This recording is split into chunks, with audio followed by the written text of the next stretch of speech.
Hi, welcome back to Thai Global Summit 2020. It is pretty adventurous to do a virtual summit. Sometimes power goes out, sometimes lighting is not there. But nothing is stopping us to get on with the next conversation, which is about the leadership debate. We have Vani Kola, who's the founder and MD of Kalari Capital, here with us. Over to you, Vani.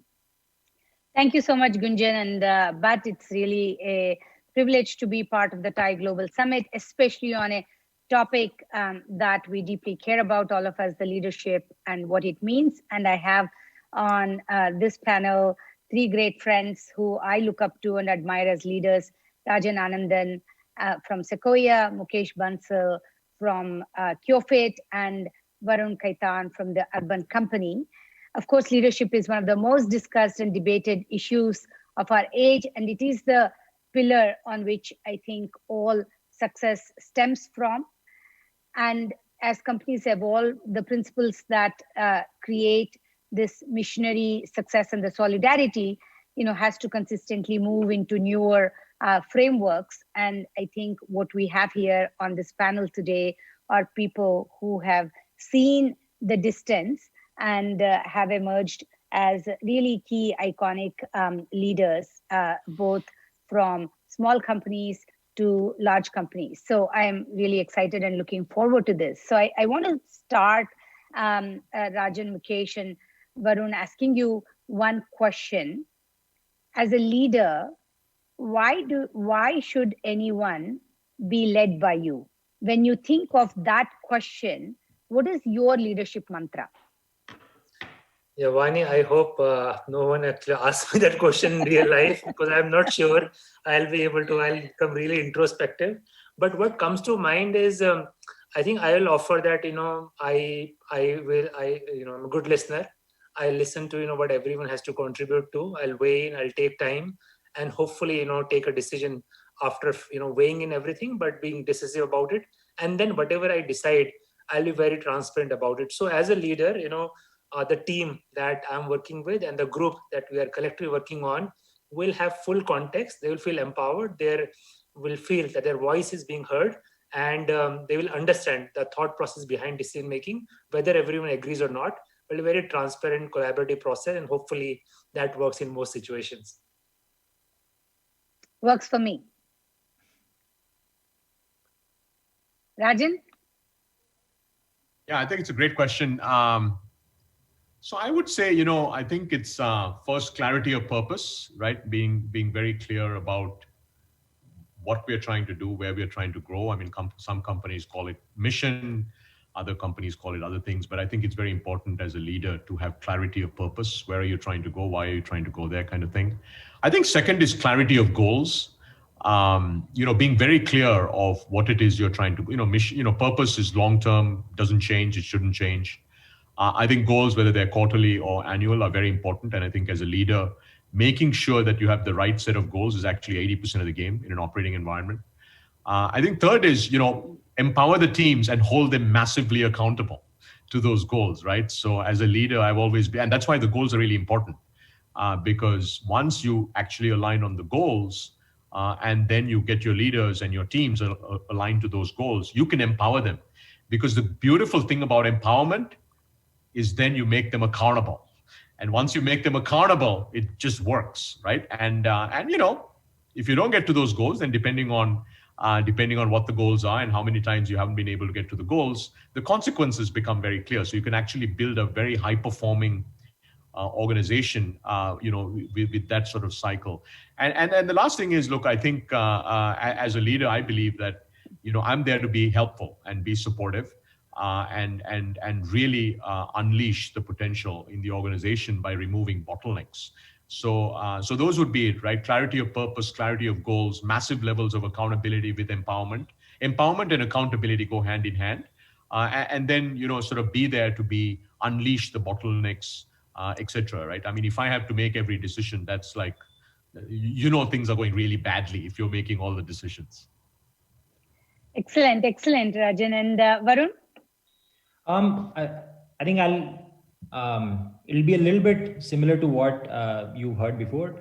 I think firstly, together we'll work towards a very, very purposeful long-term mission that we'll be proud to work on and accomplish.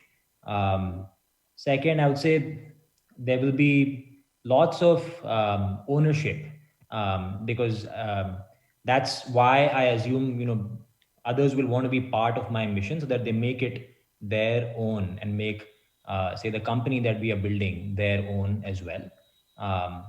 The relationship that we'll have, that will be one of equals, where just because I am the founder, I'll be the first among equals. And that means that in this journey, being part of the mission will be a win-win for everyone who's on the mission, and it'll lead to accomplishment of every individual's true potential, and value creation for everyone as well. And why don't, when you are part of a successful company like Urban Company, and when you are viewed as successful leader from the outside, there's almost a notion that you're infallible and maybe you never made any mistakes. So did you make any mistakes as a leader? If so, how did you recognize it and how did you course correct it? Yeah, that's a brilliant question, Vani. So, just for context to the others, I started Urban Company when I was 25. So, um, didn't have a lot of experience under my belt. I'd worked for 4 years before this, and I think the thing that I got right initially was I was extremely hands on with the business and involved in all aspects of it. We were basically like a small team who were doing everything together. So I was deeply involved into execution. Um, Later on, that became a bottleneck without me realizing. So because I was too attached to a lot of things, too attached to our business model, too attached to certain ways of doing things, too attached to certain org structure, it was a bit difficult for me, let's say 2 years into the business, to objectively see what was going right and what was going wrong. So I learned from that, let's say, after making a few mistakes, and changed my leadership style, and recognized that building a successful business in India, particularly the kind that we are building, which doesn't have a global parallel or any kind of playbook, is that you have to be very open minded about what the business model is, what the right org structure is, uh, who in the company is scaling, not scaling. So I think changing my style and not being too attached to an answer, being detached, being open minded, helped me over time maneuver and steer things in the right direction. That actually leads me to a different question for Mukesh. And I, of course, have the benefit of knowing Mukesh personally for over a decade now, right? So, Mukesh, most first time entrepreneurs are product visionaries, and they're, of course, dedicated to the purpose and the mission of the company, but they're really thrust into leadership roles. And so, in this, it's not something that comes with a playbook. So, in this formative years, how do they develop their personal leadership playbook, and how did you do that? And today you're known for building role model leaders internally in your organization, and does that come naturally? How do you go about doing that? How did you do it?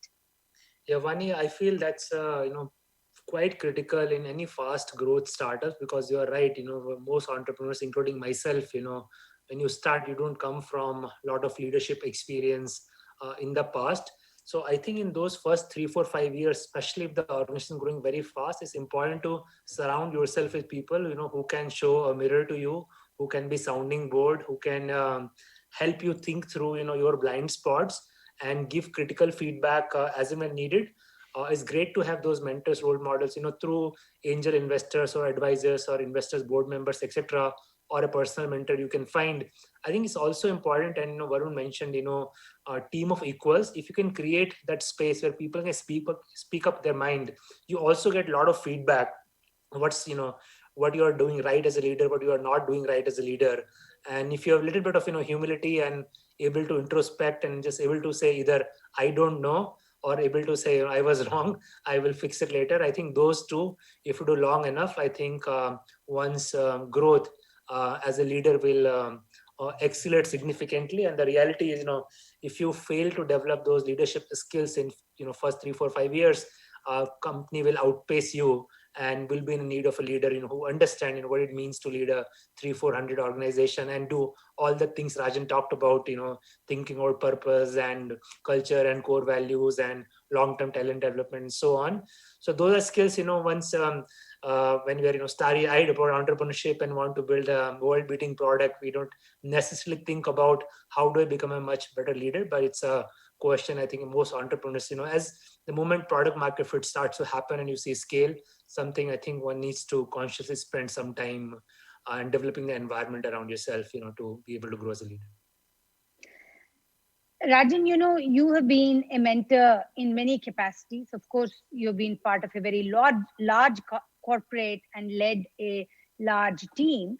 But unlike most people in that position, you've also been involved as a prolific angel investor before, of course, having a formal investment role in Sequoia now. So you have sort of seen the gamut, right? So to the point that Mukesh was making, from your vantage point, right? How do you mentor anyone to be a leader, be a founder or someone in a large corporate? How do you mentor them from being a leader? Because leader is not just the CEO, right? And we should just debunk that. Yeah, I think now that I'm spending every waking moment working with very early stage companies where most of our founders, interestingly, as Mukesh, and I think Mukesh actually had people management experience before starting Myntra, but most of them have never managed people. So I find that really interesting. And so everything from not only have they not managed people, they haven't built teams, right? So engineers have never hired salespeople, business people have never hired engineers.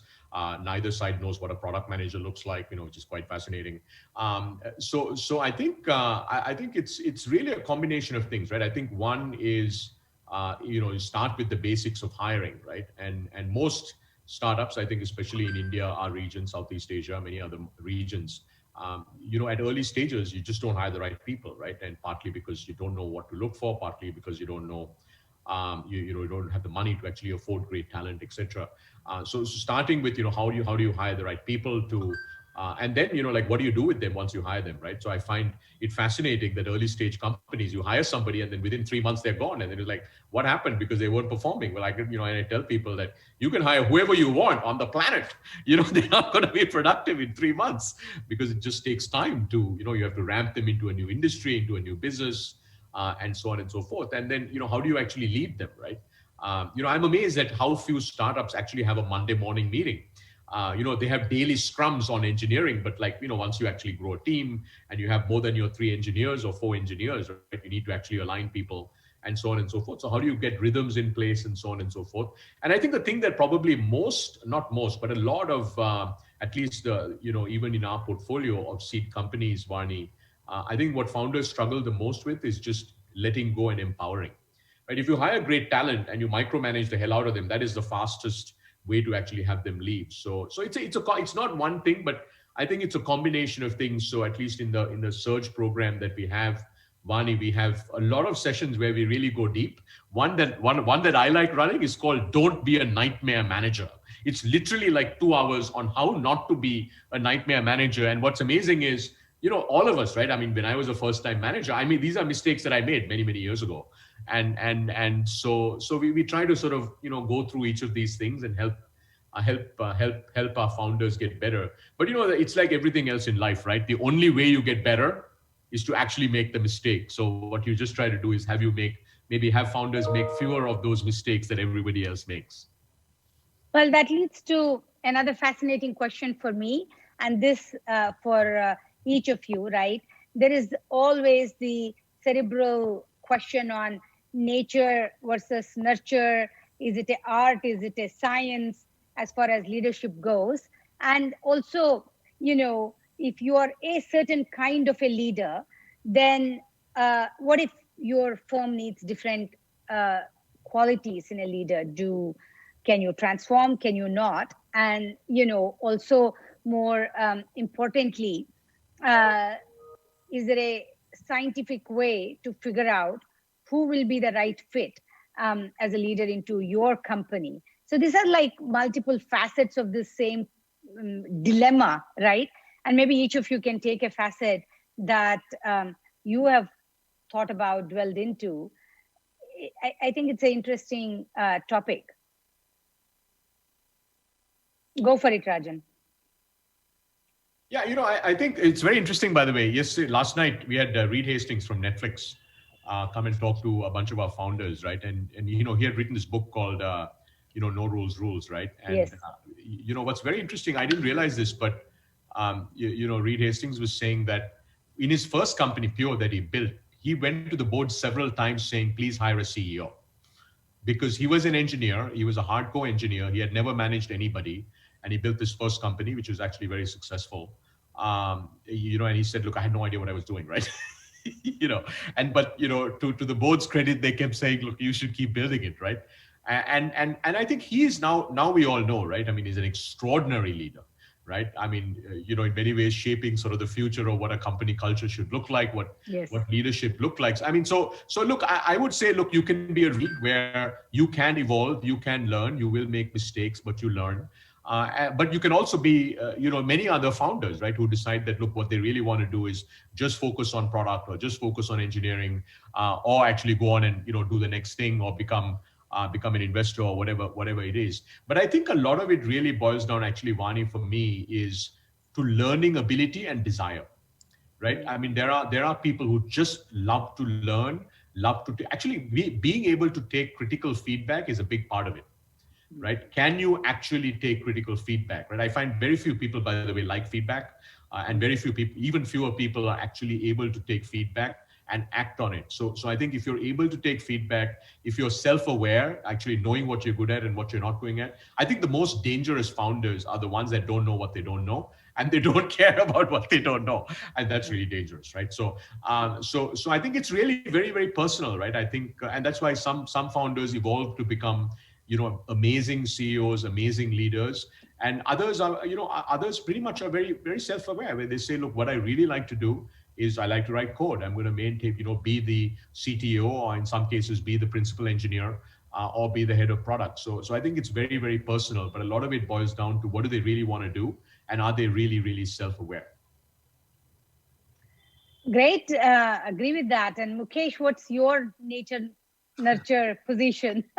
I think for most things in life, I am very strongly in the nurture camp. I think pretty much, I mean, as humans, we are all very resilient. We are learning machines. We are quite adaptable to whatever environment we, are, spend time in. So I think, and leadership is a skill, right? Just like anything else. I think it's grown, through deliberate effort, practice, coaching, mentoring, and so on. Having said that, people grow up differently in different environment. So what I think is very important in a leadership team, to at least find alignment, on the core values, shared values that everyone believes in, and a certain way of working, which creates a sense of trust and transparency. Even though you may have slightly different style, you can have open disagreements, you can have right critical debate, etc., which leads to healthy debates, decision making, etc. But you are never questioning where you're fundamentally aligned. Either how we operate, there are clear lines that none of us will cross. There's a certain way we'll do things. We are aligned on the larger mission and purpose, and within that you allow enough leeway for individual personalities to do things. You also need to figure out a way to align, depending upon what one's personality is. It also impacts what the person is working with. Sometimes it also impacts, like today, for example, engineering teams have certain culture. Engineers love a lot of autonomy, especially if you want very high caliber engineers. And if you have a CTO who is maybe personally brilliant, but likes to micromanage every last line of code going out, a team will be highly disgruntled. So you can't have that otherwise outstanding person manage this team. or maybe in business development you have someone who is not comfortable going out and dining people and building relationship. Again, that may not work. So I think a little bit you have to horses for the courses mindset. But yeah, overall, even within the environment, I have seen honestly in my entrepreneurial journey, I've seen people grow tremendously. How somebody was 5 years ago versus a person is 3 years into a job and 5 into a job can be dramatically different. So I think accommodating for that and not projecting too much of the present into future is also very important, especially in again this fast moving environment. Varun, your thoughts? I would say, see, whether some or a lot of this people have genetically or by nature, I don't know. But what I can certainly say is most qualities of leadership can be nurtured. Um, you know, as Mukesh also said, see, we humans make progress because we figure out what it means to improve, and we know how to barter and collaborate and improve. That's why we are the most successful species, and we do things that we do. So that's one way of looking at leadership. I can say from my own example, I started the company with very little work experience, never led a team, and I have been very bad at most things we call good leadership, and over time I think become good at many of them. So I can say from my own personal experience, been able to nurture.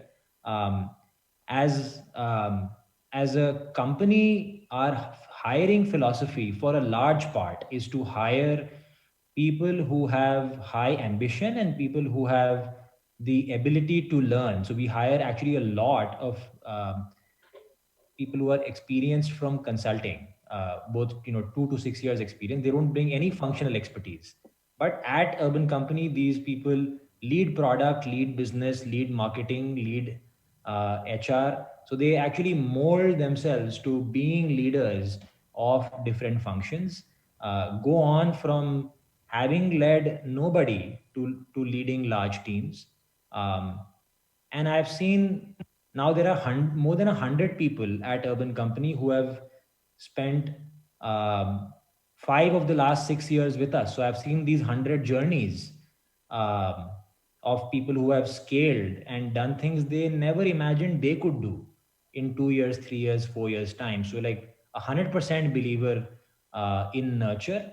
The bigger question maybe is what does it take to actually nurture and grow? And I think um, very simply put, it is um, knowing what the goal is, like what is expected of me as a leader um, in a certain role. So as founder, as head of a function or head of a team, what is really expected of me? Second, lots of self-awareness of where am I good and bad at. I think we create that with a lot of just open conversation and 360-degree feedback, which we do at the company for everyone. Um, and lots of hard work in bridging the gap.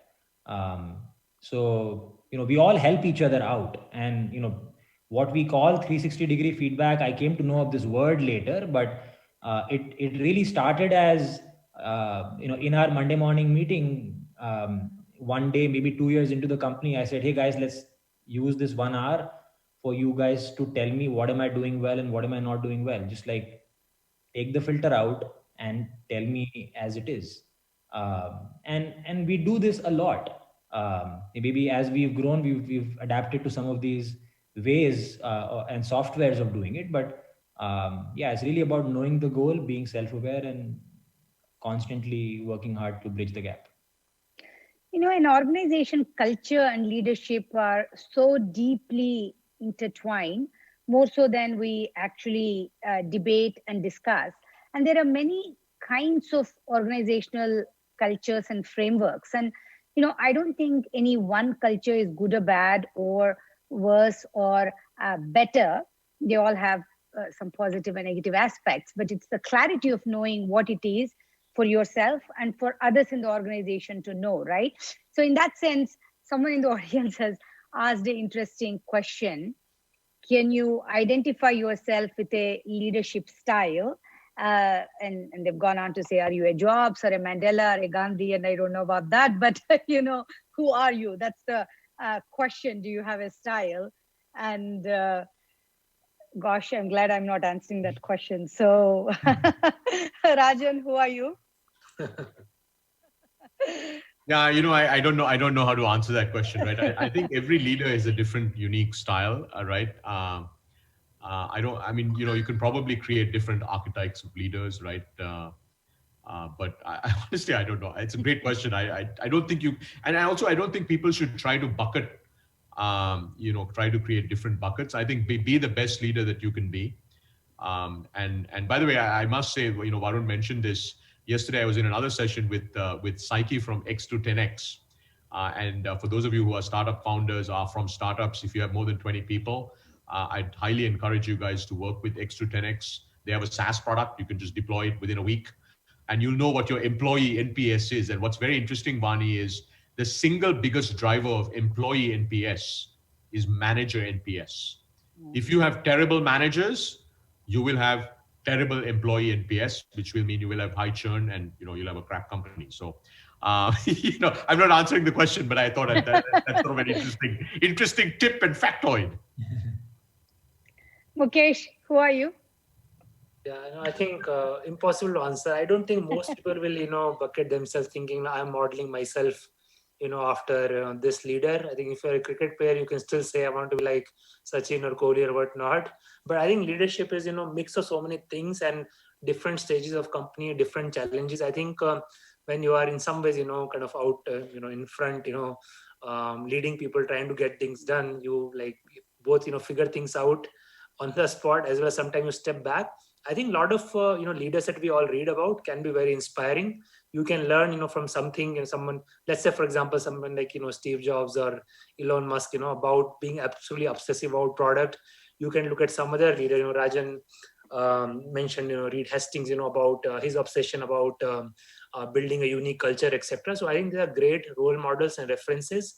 Why pigeonhole yourself into imitating one guy when you can have a whole world of leaders to take both inspiration from, and also maybe find counter examples saying, I don't want to be this guy, right? For all his charisma, Steve Jobs was notoriously difficult to work with, right? And maybe that's a part you don't want to copy, right? So I think it's history is always a great teacher, and you can have the luxury to pick and choose what you want to copy and what you want to deliberately not copy.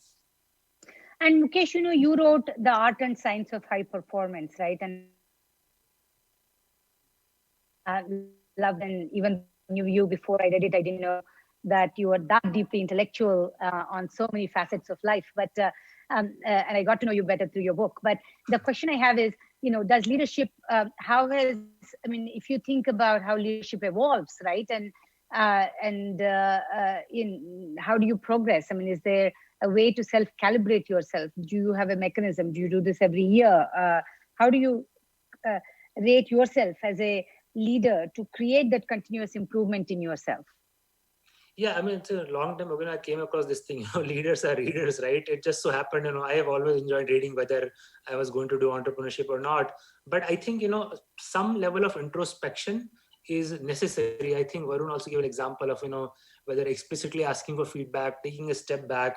I think sometimes, you are so much mired in action, things happening all around you, you may lose that perspective. So what are that mechanism? Bill Gates has, famous think week, right? Maybe that's the way you do it.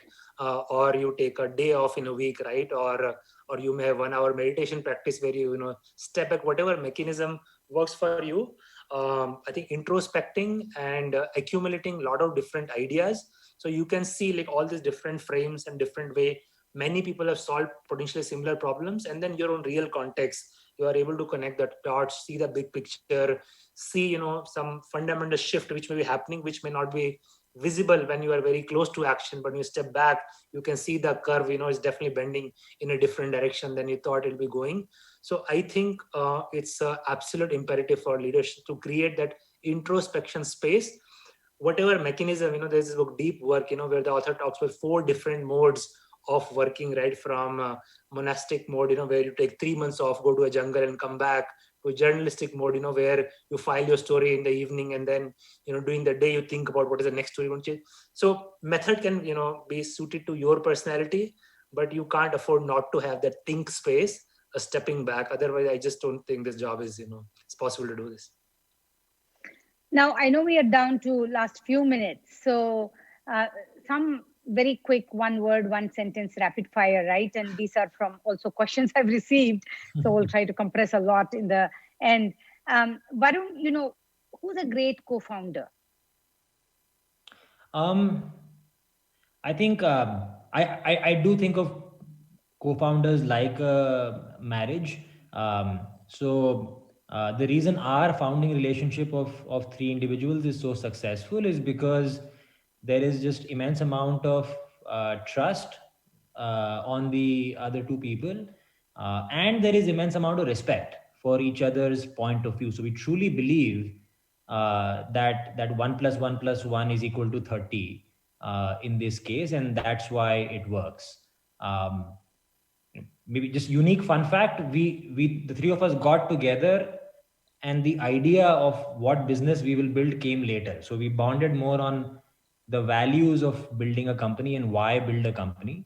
Maybe that um, is something other founders and potential founding groups can do. So bond over the why and not the specifics. Rajan, who makes a great team member for you? I think deeply aligned with the cultural, with the values of the company, or in this case, the team, and deeply capable and massively motivated.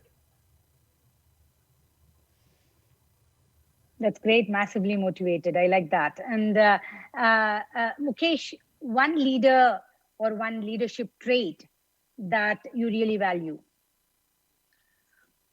I think leaders, who are able to think, outrageously ambitious things, because someone has to think, you can, a lot of purpose, vision, product, etc. can build around that. I think, Vani, I remember you telling me once, there are, entrepreneurs who dream of, $1 billion company, and there are people who dream of $100 billion company. So for me, like, personally, I admire people who are, who are able to think very, very big, which is outrageously large, and that derives certain kind of thinking. And one last question, any of you can take it. How does all this change in a remote first world, which we are in right now? Does it change? All of you, any of you can take this. I think the way people work, the mechanics will change. I think fundamentals of leadership, I think they've been, even if you read, and anything from Sun Tzu to, ancient, Greek, literature about leadership, to Jack Welch or, C.K. Prahlad, I think the leadership principles have not changed. So I don't think, only our tools and the way of doing things will change. Yeah, I think. Any lasting thoughts on that, Rajan? Yeah, no, I would say, look, I think leaders have to be really good at communicating. And I think, especially today, right, I think the importance of communication is even higher. So I would say, especially if you're a startup, if you're not doing like a weekly all hands with the whole company, that's not good, because I think people want to hear from you, right? I think that's one. And secondly, it's also it's even more important. It's always been important to be an empathetic leader. But I think there's a massive premium on empathy today, right?